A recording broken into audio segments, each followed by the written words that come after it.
Primeiro simpósio internacional de terapia neural odontologia multifocal, médico veterinário e multidisciplinar. Hoje, 17 de abril de 2021, nós vamos para o último evento do dia, que são uma apresentação de um caso clínico e os trabalhos científicos, alguns para serem comentados.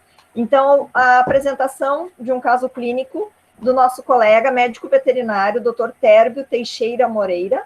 Ele é médico veterinário, atua no Paraná, formado na PUC Rio Grande do Sul, campus Uruguaiana, em 84, tem pós-graduação,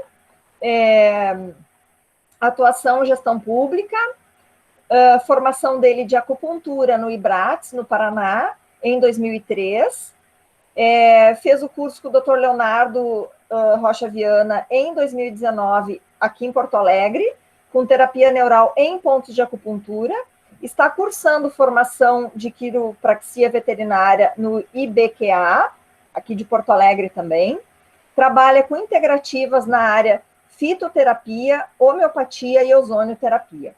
Dr. Térbio, o senhor tem 10 minutos para apresentar a sua palestra e depois abrimos para 5 minutos de perguntas. Ok, só me ajudar aqui a entrar no site aí. Vamos ver se está dando certo.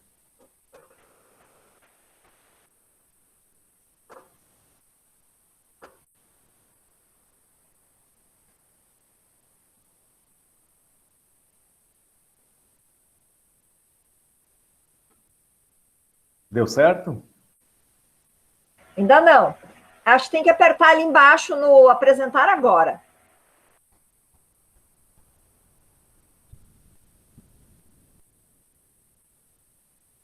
E agora? Ainda não. Para um pouquinho. Térbio, vai à direita, à direita do seu monitor, tem lá embaixo, apresentar agora. Clica lá no apresentar agora. Tá, peraí, compartilhar, ver se está dando certo agora. Não. Ah, sim, tá vindo. Isso. Ótimo.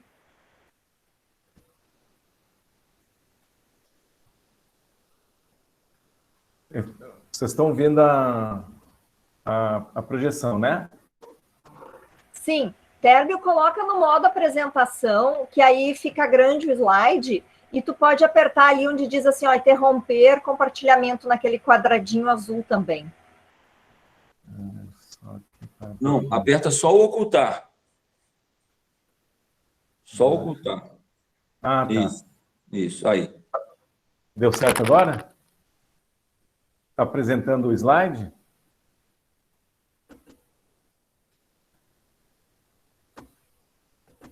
Tá apresentando, só bota lá no modo apresentação agora.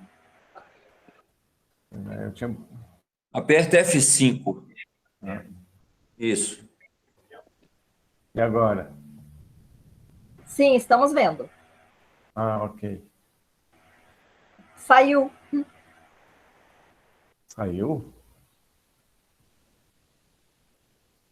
Ué.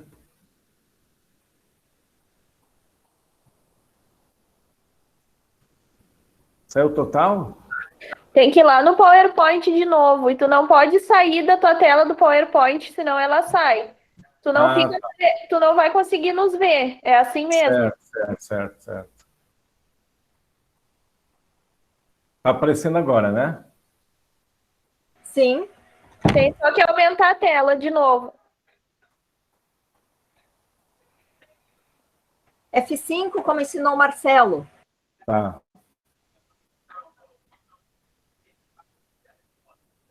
Apertei o F5, apareceu aí? Não, aperta lá em cima onde tu tinha apertado antes, que deixou a tela maior. Isso. Apareceu, deixou a tela maior, que aqui não aparece para mim. Bota OK. Ah, tá. Beleza. Isso. Agora deu certo. Bom, pessoal, eu vou relatar um caso de melanoma em equinos tratado com terapia neural. Esse caso, eu falei com a Elisandra, eu estava recebendo esse paciente, né? E, na época, a Elisandra tinha falado do simpósio, né? Que hoje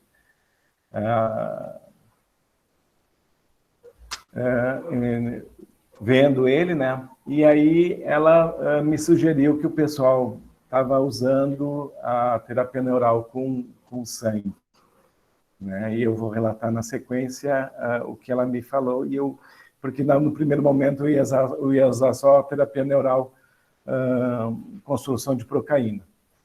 Bom, a introdução o melanoma é uma neoplasia que faz alterações dos melanócitos, comum em equinos, com caráter benigno ou maligno, de 5% a 14% das lesões cutâneas em equinos.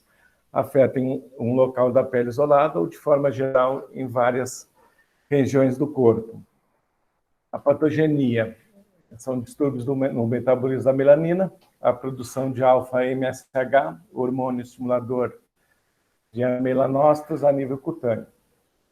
As metástases são por via linfática, os linfonodos regionais, abdominais nos órgãos fígados e baço e outros, na cavidade torácica, pulmões, vasos sanguíneos e coração.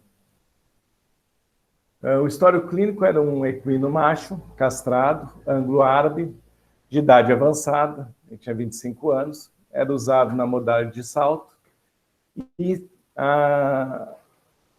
tinha histórico clínico com dificuldade de defecação, né? Então, o animal apresentava o quadro clínico de massas subcutâneas, disseminadas na superfície ventral da cauda, região perianal, genitália externa, prepúcio e comissura labial.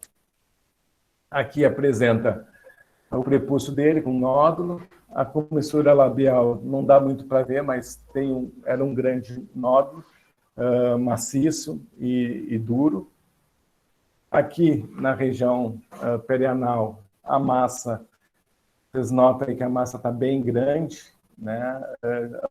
Fazendo uma projeção sobre o esfíncter anal e fechando, provocando dificuldade de defecação.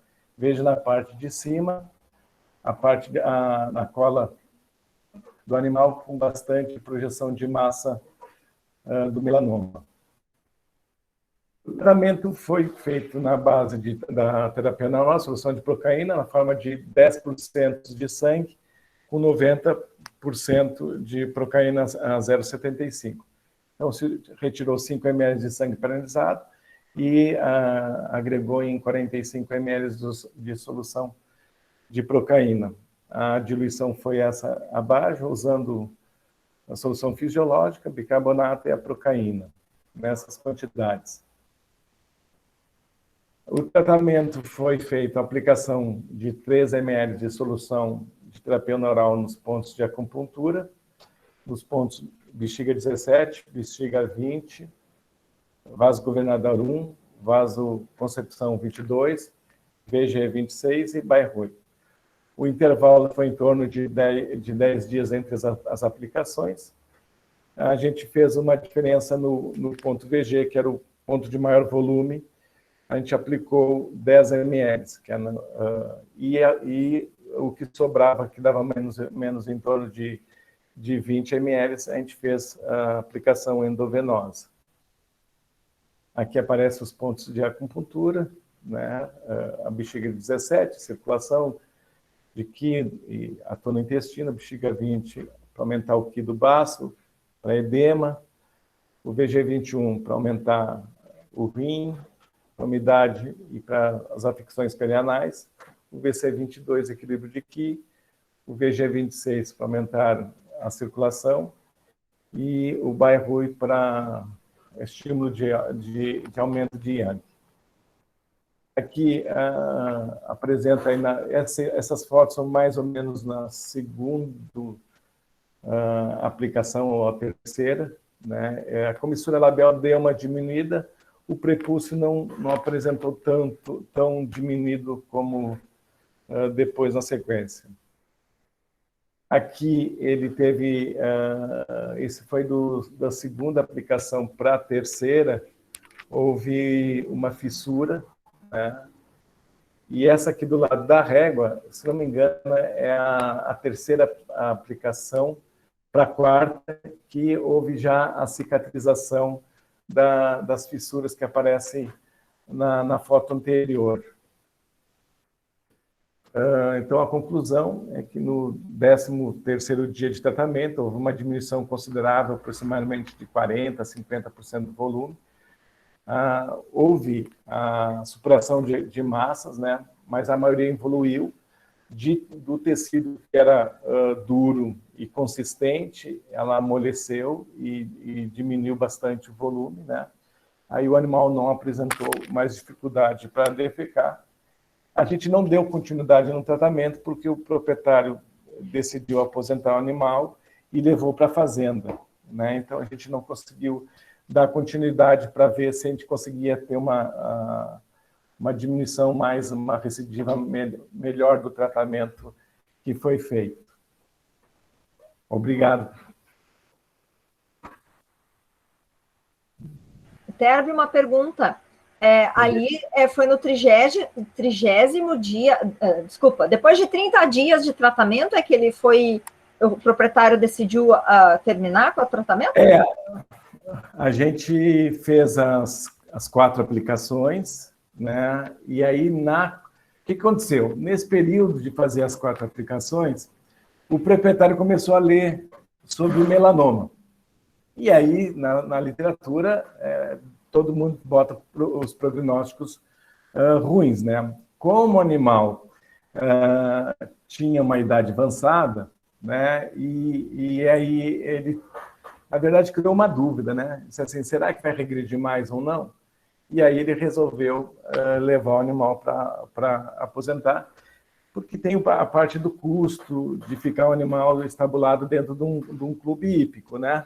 E aí o animal já estava praticamente há mais de 60 dias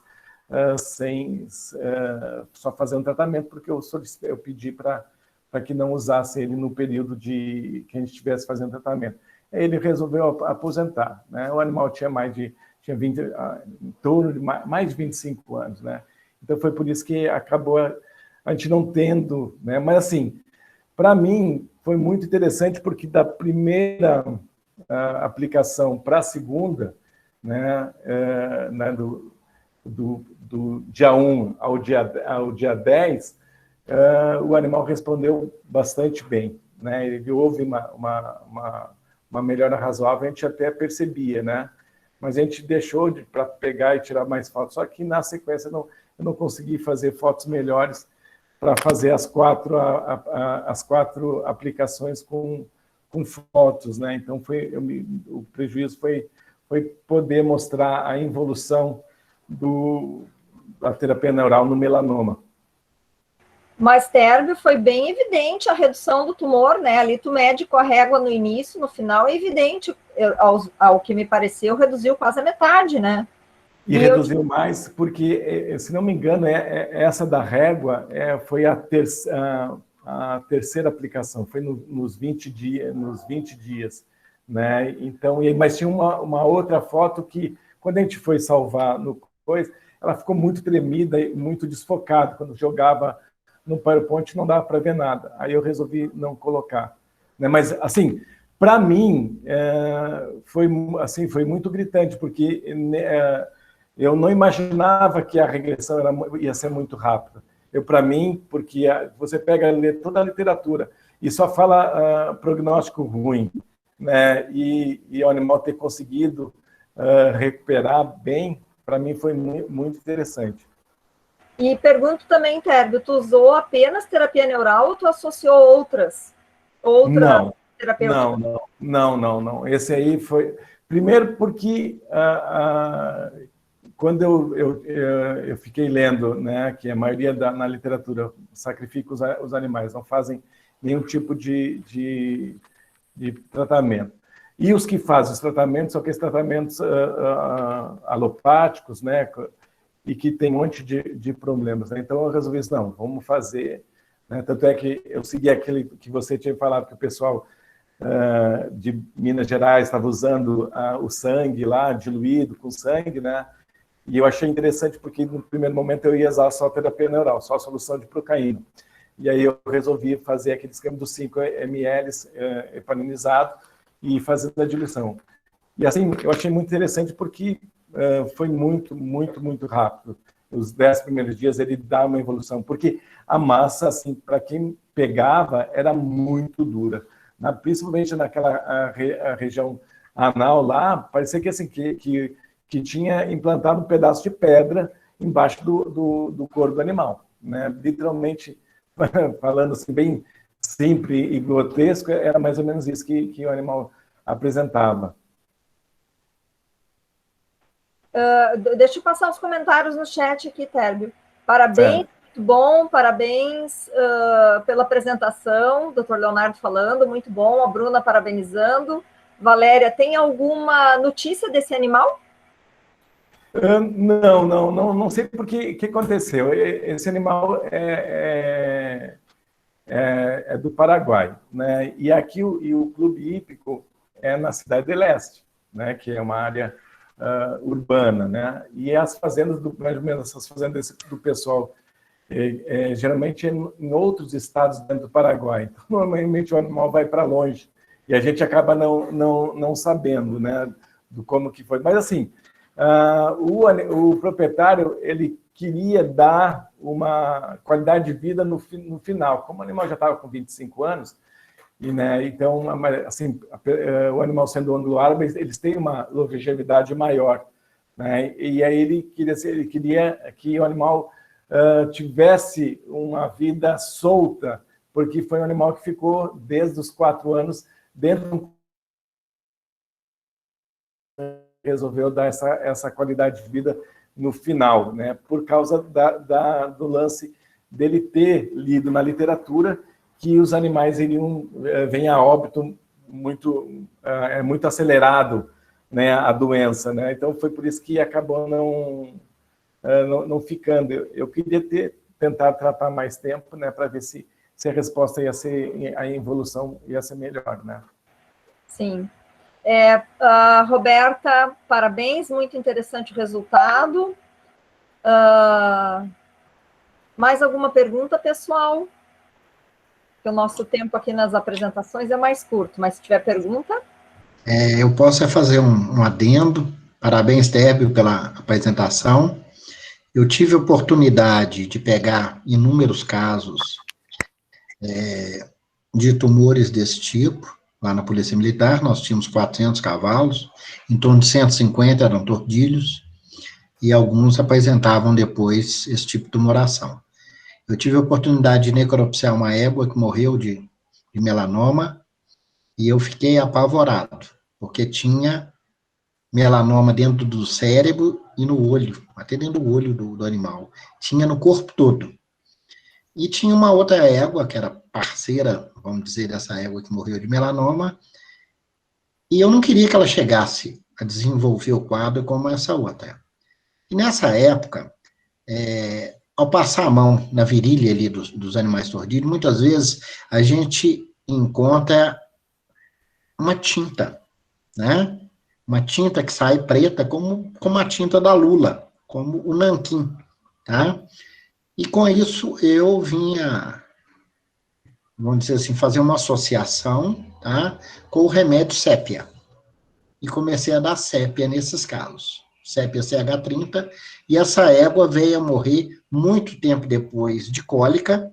Eu também fiz a necrópsia dela, porque ela era obrigatória fazer necrópsia de todos os animais que viessem a óbito, e essa égua não desenvolveu em nada o quadro de melanoma. Ela já tinha umas 2 lesõezinhas iniciais e paralisou completamente o quadro dela, tá? Então, com essa necrópsia que eu fiz, são 2 tumores que me apavoravam. Um era melanoma, o outro é o tumor ósseo, tá? Mas depois que eu aprendi a tratar a melanoma, ele já não me apavora tanto, tá? Parabéns pela sua apresentação. Eu vou daqui a pouco apresentar o trabalho científico baseado na procaína e na procaína misturado com sangue, e em seguida, aproveitando seu gancho, eu vou apresentar um quadro de melanoma em canino. Tá? Então, me dá com licença aqui somente para agradecer ao Térbio pela apresentação. Muito obrigada, Térbio, pela contribuição. Ainda aqui no chat, a Cristiane Gonçalves, parabéns pelo trabalho, Térbio, muito bom. Temos mais uma pergunta aqui. Foi utilizado... Tabata, foi utilizado 20 ml de 5% sangue com 45% procaína a 0,75% endovenoso? Pergunta, interrogação, sim, certo? Foi a mesma solução nos pontos e no endovenoso. Eu pegava mais ou menos de 50 a 100 a 60 ml, né, usando os 45 ml de solução de procaína, né, aí agregava os 5 ml do sangue parenizado, e aí fazia nos pontos de acupuntura, e depois o que sobrava, que dava mais ou menos em torno de 20 ml, eu fazia endovenoso. É isso aí. Pergunta aqui do Cláudio Raio. Você fez só nos pontos de acupuntura intravenoso, pensou em fazer no tumor direto? Na verdade, eu pensei nisso, né? Mas como no lance da literatura, né, eu quis ser mais direto e pontual o possível, sem mexer, sem colocar no ponto. Né? Eu pensei, no primeiro momento eu fiz, só que quando deu nos 10 dias que houve a evolução, eu pensei em fazer no segundo momento, na segunda aplicação, dentro da massa tumoral. Mas aí, como eu vi que evoluiu, eu digo, não, vou seguir o que eu tinha preconizado num momento, que era nos pontos de acupuntura, para ser bem específico. Mais uma vez, muito obrigada, Térvio. Gratidão pela sua contribuição aqui conosco. Agora Obrigado, eu passo a palavra. Obrigado a todos por deixar da palestra, e realmente estou aprendendo bastante nesse simpósio. Obrigado. Passo a palavra agora para o Dr. Leonardo, que vai apresentar 3 trabalhos publicados.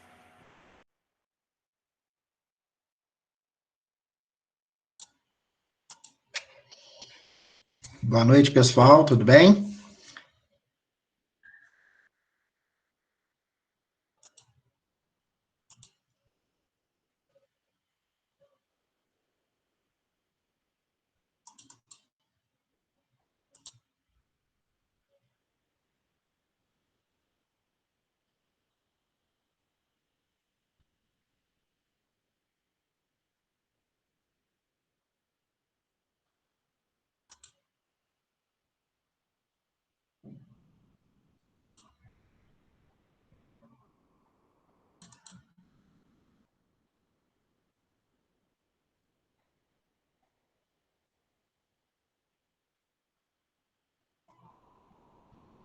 Acompanhando aqui de novo.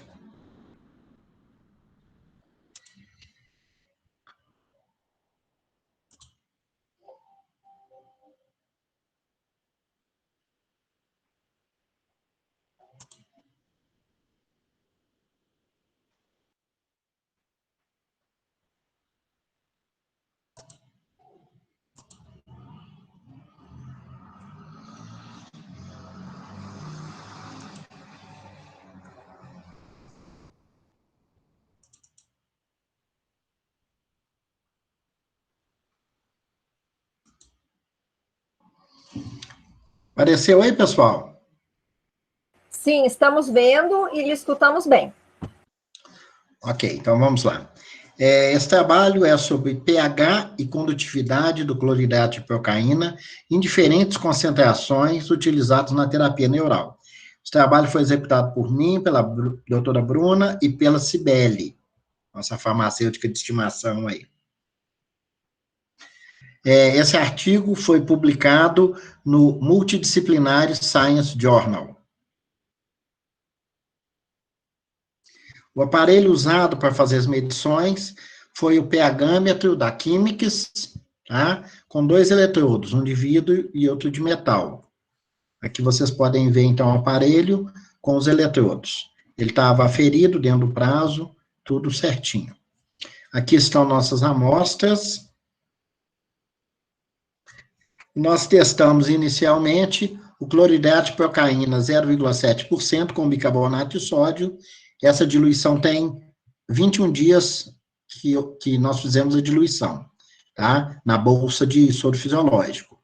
Ela, armazenada no consultório, ela apresentou um pH em torno de 7 e uma condutividade que variou aí de 82% até 95%, de 82 a 95 milivolts. Comparamos também com uma bolsa de 21 dias, que ficou armazenado no carro da doutora Bruna por 21 dias, e ela apresentou mais ou menos o mesmo pH e a mesma condutividade.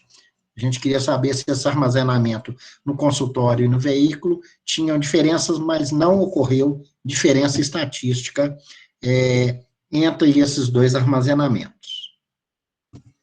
No segundo momento, nós fizemos o teste da bolsa de procaína, também com bicarbonato, diluída com 24 horas, um dia de diluição.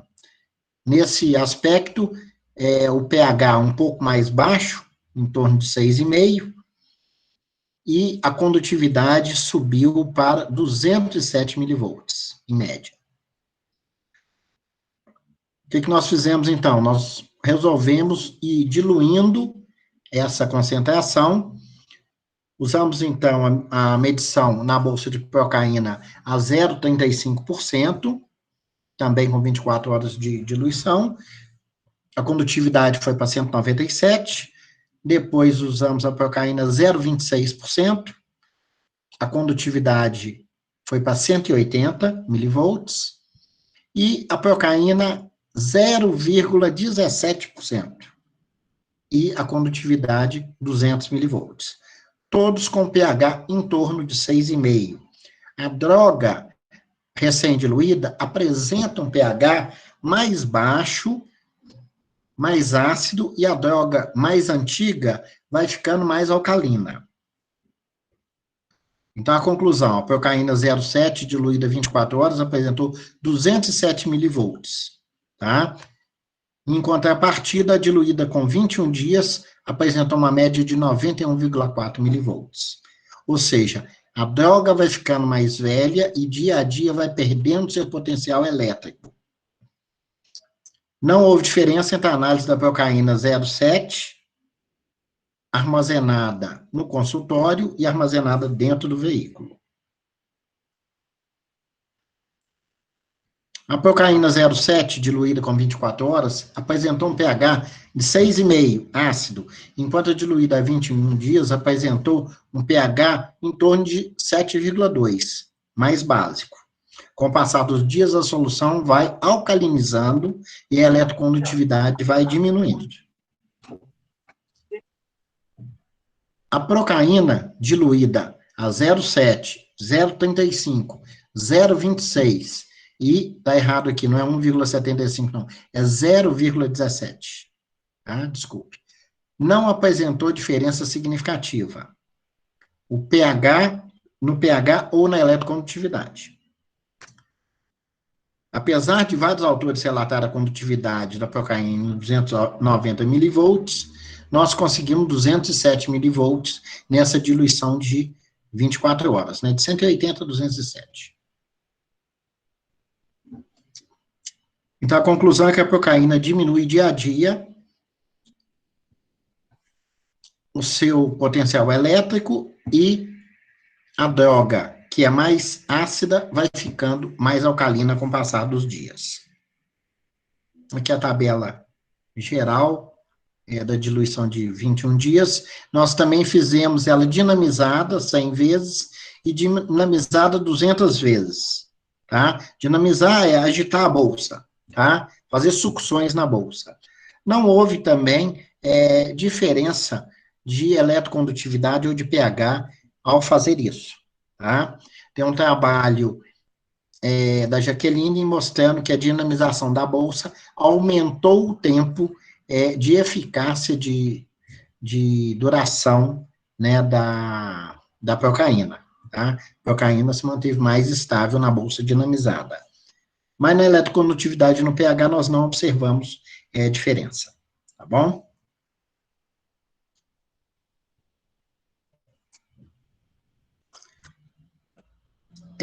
Vocês querem que eu vá direto já no segundo trabalho, ou vocês querem perguntar sobre esse?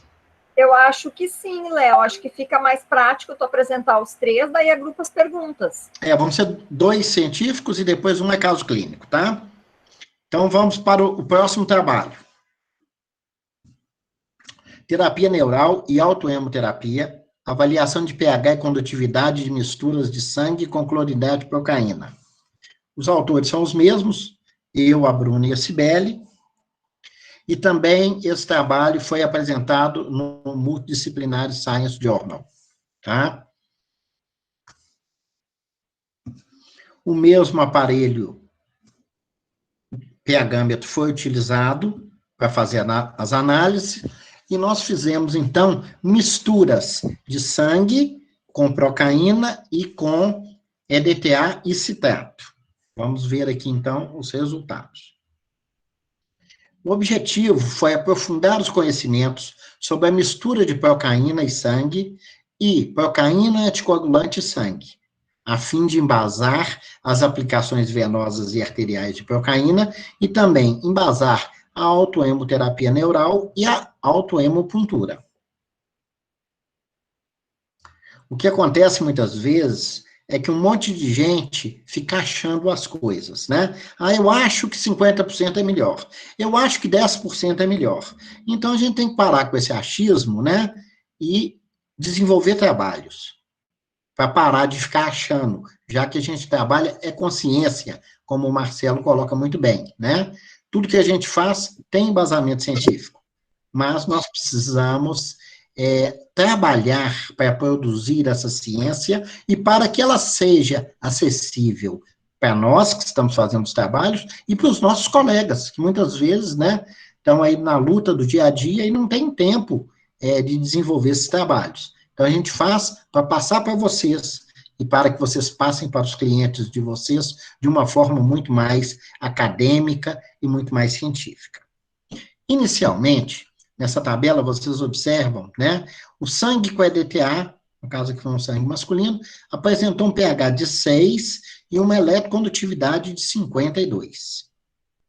Quando nós pegamos esse sangue com EDTA, misturamos 90% do sangue de EDTA com 10% da solução de cloridade e procaína a 0,7% com bicarbonato, diluído a 21 dias. Nós obtivemos um aumento do pH, que foi já para o meio alcalino, né? Saiu de 6, foi para 7,3 praticamente, e a sua condutividade aumentou de 52 para 94. Então, houve um ótimo aumento, né, quase o dobro da eletrocondutividade. Fizemos isso da mesma forma, misturando 75% de sangue e 25% de cloridato de procaína. Foi para 74% de condutividade. Misturamos 50% do sangue com 50% da procaína. Foi para 73% de condutividade. E misturamos 25% de sangue com 75% do cloridato de procaína. Foi para 79,5% de condutividade. Todos eles mantiveram pH em torno de 7. Conclusão, a mistura do sangue com a procaína aumenta significativamente o pH e a eletrocondutividade da mistura. Então, é interessante, é muito mais interessante do que aplicar o sangue puro no ponto de acupuntura, por exemplo. Porque quando eu faço a mistura, eu aumentei a eletrocondutividade, transformei o pH ácido em alcalino, e com isso, doeu menos para a aplicação. Bom, continuamos a nossa pesquisa, né? E misturamos, então, o sangue humano com a procaína diluída a 24 horas. Então, essa procaína diluída a 24 horas, ela tem bem mais eletrocondutividade. Vamos ver o que aconteceu. O pH da solução, gente, da mistura de 90% de sangue com 10% de procaína, ficou em 4,6, e a condutividade foi para 173. 75% de sangue com 25% de procaína. pH manteve aí na faixa de 4,6, eletrocondutividade 178. Meio a meio, né? Metade de sangue, metade de procaína. 4,6 de pH, 182 de condutividade. 25% de sangue, 75% de procaína. 4,4 pH, 183 de condutividade. 10% de sangue com 90% de procaína. 4,6 de pH, 193 de condutividade. Conclusão. Obtemos estabilidade do pH e da eletrocondutividade quando utilizamos anticoagulante EDTA e o citrato. Para a produção de trabalho científico, é melhor trabalhar com anticoagulante no sangue, devido à estabilidade da mistura. Não houve diferença significativa entre as proporções de mistura, isso in vitro, né? Seja de 10% de sangue ou 10% de procaína, com 90% de um ou de outro, ou meio a meio, não houve diferença, nem no pH, nem na eletrocondutividade. Ou seja, a mistura é benéfica em qualquer diluição que você faça.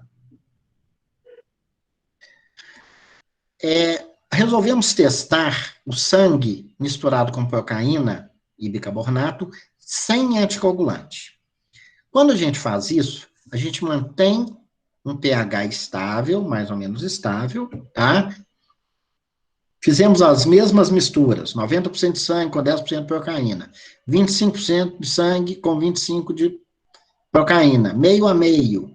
E o que nós obtivemos, em termos de eletrocondutividade, foi uma queda nessa eletrocondutividade, né? -3, -22, -6, uma grande variação, né?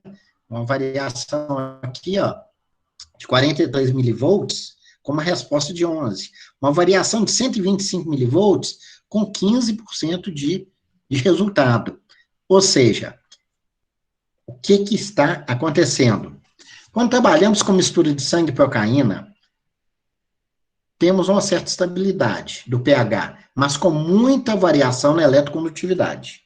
A eletrocondutividade ficou muito mais baixa. Por que isso acontece? Porque logo após a retirada do sangue puro, ele começa com grandes alterações na sua composição química e elétrica. Então, isso dificulta levar à frente o trabalho, porque segundo a segundo, esse sangue vai se degradando e vai perdendo energia, vai perdendo a eletrocondutividade. Essa foi a conclusão que nós conseguimos chegar. Bom, então vamos fazer uma outra coisa, vamos misturar o sangue com procaína e bicarbonato e vamos ver a eletrocondutividade dessa mistura por tempo, tá? Então, coletamos aqui o sangue, misturamos com bicarbonato e medimos imediatamente após. pH foi de 7,25, eletrocondutividade de -90. Aí, medimos 5 minutos após. pH foi para 7,4, eletrocondutividade aumentou, 111. Medimos 10 minutos após. O pH abaixou, a eletrocondutividade aumentou, foi para 177. E após 40 minutos, o pH 6,9 e a eletrocondutividade -79. Aqui, então, já houve uma queda. Bom, conclusões. Nesse teste in vitro, observamos uma ativação da eletrocondutividade com aumento progressivo até 10 minutos após a mistura. E aos 40 minutos já está havendo perda da eletrocondutividade. A nossa questão é, será que está acontecendo a degradação da procaína, mesmo in vitro? É possível, tá? Aqui o sangue masculino, né? Ele foi misturado com a procaína velha e o sangue feminino foi misturado com a procaína nova. Nós observamos, né? Independente se era 10% de sangue, 25%, 50%, a procaína velha sempre deu baixa condutividade e a procaína nova deu alta condutividade. Então, verificamos diferença entre pH e condutividade em sangue masculino com procaína diluída a 21 dias e, no caso, sangue feminino com procaína diluída a 24 horas. devido à droga recém-diluída, possui 2 vezes mais eletrocondutividade que a droga diluída após 3 semanas. Na prática clínica, a aplicação de mistura de procaína e sangue com anticoagulante é mais dolorida que sem anticoagulante. Tá? Isso nós já fizemos em inúmeros alunos, esses testes, e observamos isso. Quando você trabalha ela com anticoagulante, arde mais o local da aplicação. Aqui está o meu contato, meu e-mail, meu telefone, e agora vamos para as perguntas. E em seguida eu apresento o último caso. Doutor Leonardo, aqui no chat, por enquanto não tem perguntas. Alguém gostaria de abrir o microfone e fazer alguma pergunta?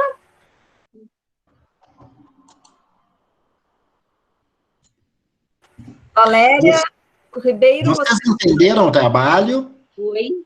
Quer falar alguma coisa?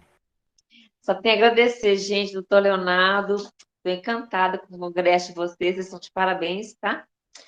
E está me dando mais vontade ainda de continuar estudando muito mais. Maravilhoso. Que bom. Esses trabalhos, gente, que são publicados, inclusive, em revistas científicas, eles servem para amparar, né, as nossas colocações diante dos nossos pacientes. E amparar também os trabalhos científicos que a gente vai desenvolver no futuro, né? É interessante que a gente agora teste essas drogas, né, 10%, 25%, e aplique no paciente para ver qual que dá o melhor resultado, imunológico, por exemplo, né? Qual mistura que vai dar a melhor resposta. Já que in vitro não houve grandes alterações. Surgiu duas questões aqui no chat. A introdução do sangue é muscular?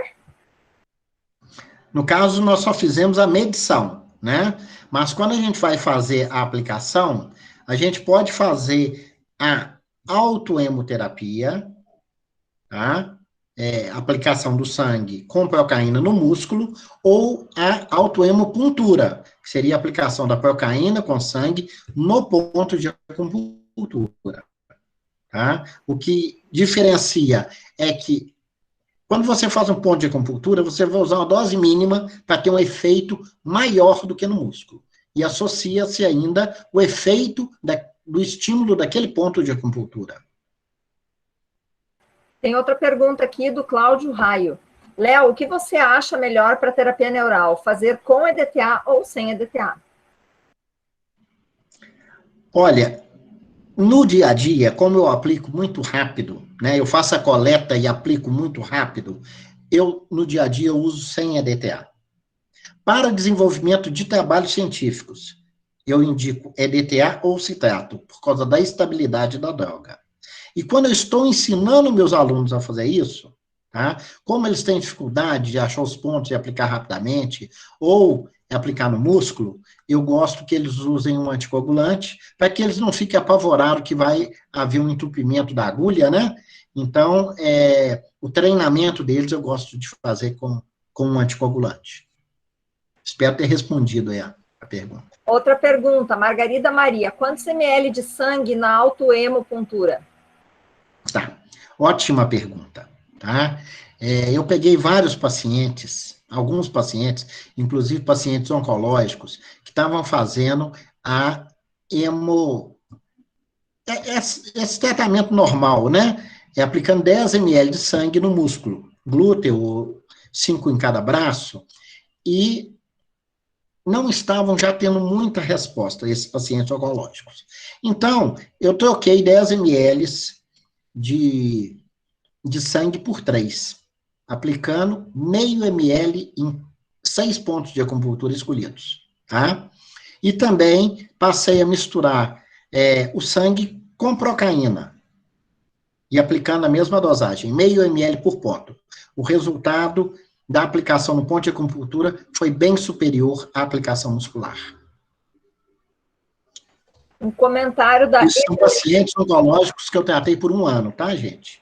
Tomando rádio, tomando químio, e que não tiveram de deixar de fazer sessões porque a sua imunidade caiu, ou suas plaquetas caíram muito, tá? Então, assim, comprovado cientificamente na vida do paciente. Edilene Peixoto de Mello faz um comentário. A hemoterapia com terapia neural não usa EDTA nem citrato em pontos de acupuntura. É maravilhosa. Tenho tido ótimos resultados nas anemias por leishmaniose canina, Léo. Uhum. Aí a Roberta pergunta qual pontos você utilizou. E o Cláudio perguntou para a Edilene quais pontos ela usou. Para tratar alguns pacientes oncológicos, a gente usa os pontos imunológicos da acupuntura, né? O IG4, o IG11, o VG14, vasoconcepção 4, vasoconcepção 6 e a 36. Esses são os principais pontos imunológicos que a gente trabalha, tá? Muitas vezes, às vezes, eu alterno com aplicações venosas também da procaína. Um outro macetinho que às vezes eu costumo fazer é a agitação da seringa, tá? Eu misturo a procaína com sangue e dou uma agitada. Porque quando você tem um pouco de hemólise, você ativa mais ainda o ponto de acupuntura. Ou o músculo que você aplicar. Roberta Artuso. Qual quantidade de sangue e procaína? O trabalho mostra que não faz diferença. Esse trabalho em vitro, tá? Tem que ser muito bem colocado isso. O que é o ideal? Que a gente pegue grupos de 10 animais ou mais, né? E faça 50%, faça 75%, faça 10% e observe, tá? Faça um quadrado latino entre esses grupos para que a gente possa tirar o efeito animal e observe e possa afirmar com categoria qual é a melhor mistura. Hoje eu ainda não sei, tá? Muitas vezes eu falo assim, se sair pouco sangue é porque é para ser pouco, se sair muito é para ser muito. Eu não me preocupo com isso. Normalmente eu trabalho com uma seringa de 5 ml, coloco às vezes 1 ml ou 1,5 de procaína e puxo um pouco de sangue. Agito, tá? Porque se for uma seringa de 3 ml, não dá nem para me agitar direito. Então, eu prefiro trabalhar com a seringa de 5. E escolho ali na faixa de 6 a 8 pontos de acupuntura, em que eu vou aplicar em torno de meio ml por ponto. A Edilene comenta, Léo, bexiga 22 também uso. A Margarete Lazzarini, por favor, pode repetir os pontos para o sistema imunológico? Intestino grosso 11, intestino grosso 4, vaso governador 14, tem um ao lado do 14 também, que é um ponto extra, que é bem indicado para a imunidade, estômago 36, vasoconcepção 4 e vasoconcepção 6. Esses são os principais. Quando a gente tem uma deficiência de plaqueta, aí você vai usar o vesículo biliar 39. E quando você tem uma deficiência de hemácia, associado a esse fator imunológico, você vai usar o bexiga 11 e 23. Não é receita de bolo, tá, gente? Mas são os pontos, assim, mais utilizados, tá? Léo, não tem perguntas no chat, devido ao horário, acho que já podemos passar para a próxima. Vamos passar para a próxima, então. Vou tentar abrir aqui, tá?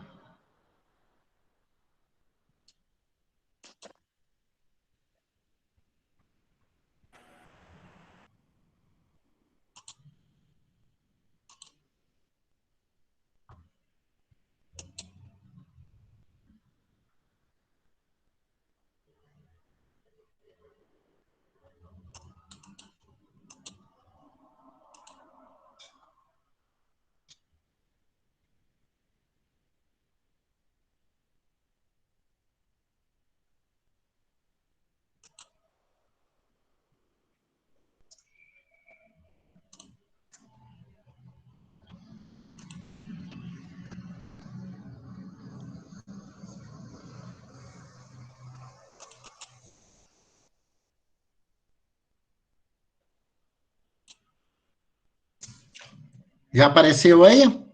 Estamos vendo e lhe escutamos bem. Tá. Tratamento de um canino macho com melanoma.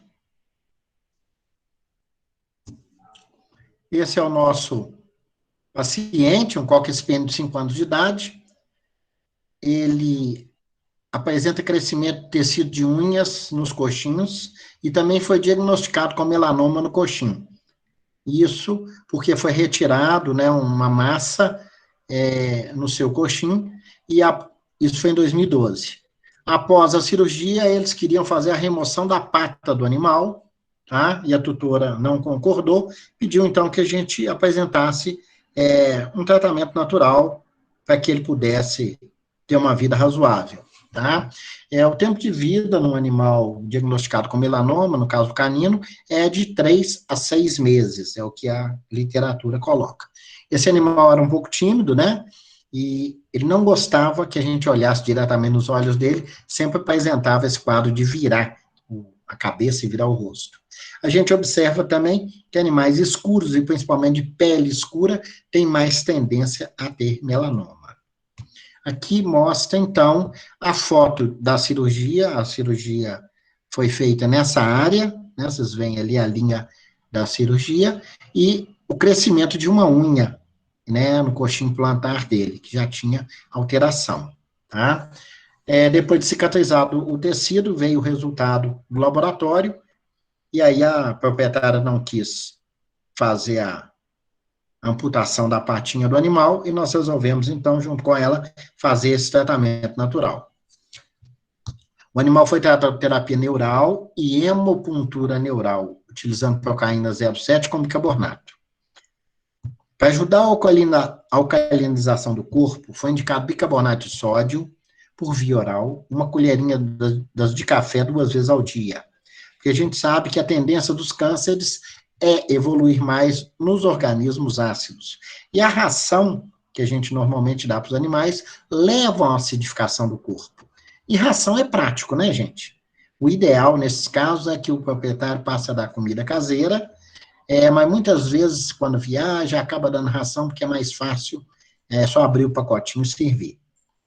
Bom, foi indicado também o medicamento CEP, a CH30, que a gente já vem utilizando aí, para os tratamentos de melanoma, tá? 2 vezes ao dia por 60 dias, e depois 1 vez ao dia por mais 90 dias.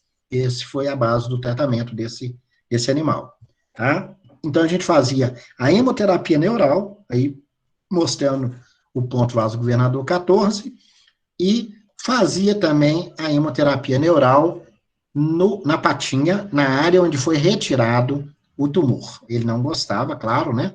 O animal não gosta de injeção na pata, ainda mais na região do coxinho. Mas ele acabava tolerando e o resultado foi muito bom.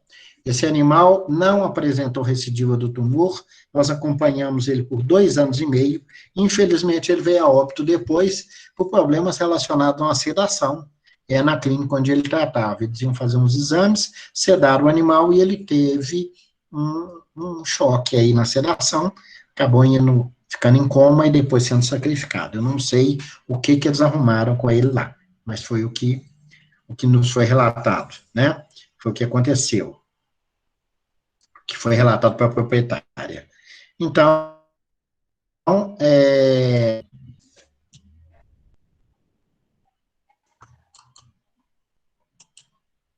esse é o caso clínico. Vou fechar aqui.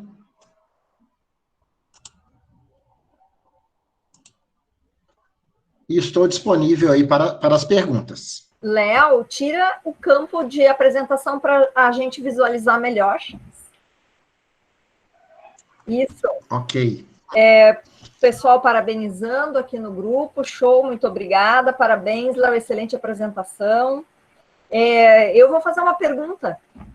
Eu não sei se eu entendi. Você fez apenas o VG14 e o local da remoção cirúrgica? Não, eu fazia os pontos imunológicos. Ah, tá.